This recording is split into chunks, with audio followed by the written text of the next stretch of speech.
जिल्हा वार्षिक योजनेअंतर्गत प्रस्तावित विविध विकास कामांचे अंदाजपत्रक तात्काळ तयार करून प्रशासकीय मान्यतेसाठी प्रस्ताव सादर करावेत। तसेच प्रत्येक कामाचे UID क्रमांकासह प्रस्ताव 10 ऑगस्ट पर्यंत सादर करावेत असे निर्देश जिल्हाधिकारी राहुल गुप्ता यांनी दिले आहेत।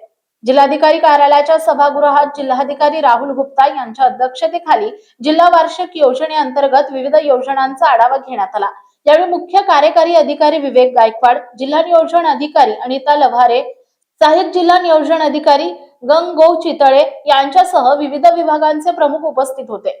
लोकप्रतिनिधींनी प्रस्तावित केलेल्या विकास कामांना प्रशासकीय मान्यता देण्याच्या अनुषंगाने संबंधित विभागांनी कार्यवाही गतिमान करावी असे निर्देश जिल्हाधिकारी गुप्ता यांनी दिले। यामध्ये शाळा, वर्गखोली बांधकाम, प्राथमिक आरोग्य केंद्र आणि उपकेंद्र बांधकाम तसेच दुरुस्ती, अंगणवाडी बांधकाम, ग्रामीण रस्ते आणि इतर जिल्हा रस्त्यांचा विकास आणि मजबूतीकरण, तीर्थक्षेत्र विकास, दलित वस्ती विकास, जलसंधारण, शाळा क्रीडांगण विकास यांसह विविध कामांचा समावेश आहे। या सर्व कामांचे अंदाजपत्रक UID क्रमांकासह तयार करून प्रशासकीय मान्यतेचे प्रस्ताव विहित मुदतीमध्ये सादर करावेत। तसेच दायित्वाच्या कामांचे प्रस्तावही तात्काळ सादर करण्याच्या सूचना जिल्हाधिकारी राहुल गुप्ता यांनी दिल्या आहेत। हिंगोली जिल्हा संपादक राजाराम मिजगर।